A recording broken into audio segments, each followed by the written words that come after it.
Sí, buenas tardes. Muchas gracias a todos por estar.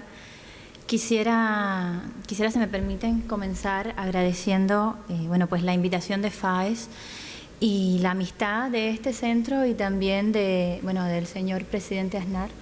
también durante su pasado gobierno, que profesó siempre a la causa de la libertad en Cuba. Y también de manera personal a mi padre, y también entonces es un agradecimiento familiar el que quiero expresar aquí, aunque también quiero expresar el agradecimiento de la ciudadanía cubana, que a lo mejor no lo sabe, pero que tiene algunos, todavía no muchos, pero tiene algunos muy buenos amigos,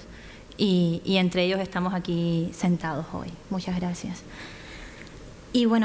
yo quisiera empezar, como no puede ser de otra manera, brevemente leyendo dos reflexiones de muy pocas líneas de mi padre, que quizás pueden arrojar un poco de luz sobre lo que está pasando, en mi opinión, por proféticas. En el momento que las dijo, son palabras de hace 4 años, pero desde hace un poco más se comenzaba a ver este proceso que mi padre bautizó como cambio fraude y que ahora hemos visto un poco consolidado a posteriori. Mi padre decía: estos son momentos de peligros y esperanzas para Cuba. La falta de libertad y derechos mantiene sumergido al pueblo en grandes desventajas. El gobierno complica la situación porque se niega a la apertura democrática, y mientras los cubanos quieren cambios verdaderos y transparencia, se les impone el fraude. Ahí permanecen los mecanismos represivos y de vigilancia de los ciudadanos,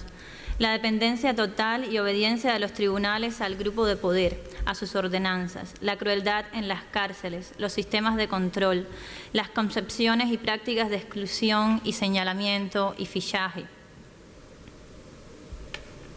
El cerco que las leyes antiderecho y antidemocráticas mantienen sobre el ciudadano, el despotismo, la falta de instrumentos democráticos para que los ciudadanos decidan, y finalmente el propio grupo de poder, que aún se sitúa por encima de sus propias leyes y con todos los privilegios más que señoriales. Él terminaba diciendo: por otra parte, la pobreza crece y se profundizan las diferencias bajo el simulacro de la apertura económica. Y es que estaba haciendo precisamente referencia a este proceso que no comenzó el 17 de diciembre, que comenzó hace varios años ya, en el que el gobierno cubano o el grupo en el poder en Cuba pretende, con una serie de reformas que, si bien han abierto ciertos espacios, no reconocen los derechos, y por tanto no podemos hablar de un proceso de apertura, al menos no de apertura para los cubanos, si las leyes pues al menos no se transforman para reconocer los derechos fundamentales de los cubanos. Y lo que hemos visto es que la ley cambia tocando puntos neurálgicos, como puede ser la reforma migratoria, gracias a la cual muchos de nosotros estamos aquí sentados. La ley cambia y ahora, por ejemplo, hay más cubanos que pueden entrar y salir del país, pero sigue siendo el gobierno cubano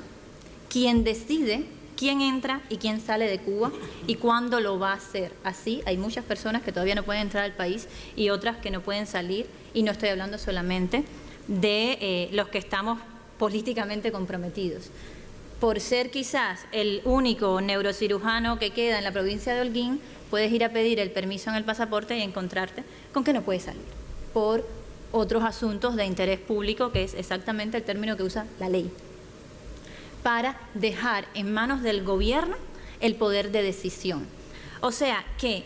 estas reformas sí pueden abrir ciertos espacios, sí deben ser utilizados, y sobre todo utilizados por nosotros los que estamos pues intentando construir también una alternativa política, además de detonar el proceso de transición, que en mi opinión no son la misma cosa, pero sin ponerle al proceso que el mismo régimen ha comenzado y que está pues claramente encaminado a sucederse ellos mismos en el poder. Una ambición que ellos mismos nos han dicho que tiene, y es la de la apertura política, la democracia y los derechos para mi país. En ese escenario llegamos al 17 de diciembre, no sin antes pasar por el comienzo de las conversaciones con la Unión Europea, no sin antes pasar por la Organización de Estados Americanos invitando a Cuba a formar parte de la OEA. Es decir, tenemos un claro esfuerzo de una parte importante de la comunidad internacional por incluir al Estado cubano. Y yo, pues personalmente agradezco ese esfuerzo y me parece bien cualquier intento de inclusión del Estado cubano en el concurso de las naciones del mundo. Ahora, el Estado cubano no es el gobierno cubano. El Estado cubano no es exclusivamente el grupo en el poder en Cuba. Y pasan dos cosas cuando se habla de conversar con este gobierno. La primera, que hay que aclarar que aunque entendamos que los gobiernos hablan con gobiernos y así sucede, en el mundo esa es nuestra realidad, el gobierno cubano nunca ha sido escogido por sus ciudadanos y además viola todos los días los derechos humanos de sus ciudadanos. Estamos hablando específicamente de un general que llegó al poder de manera despotista, de manera dinástica, no voy a continuar diciendo obviedades, y que ahora se encuentra revestido con un halo de legitimidad que no tiene, y ha sido una de las consecuencias más inmediatas de un proceso que yo creo puede tener buenos resultados, que es el proceso de conversaciones. La otra ha sido la percepción por parte de las buenas personas, por parte de los que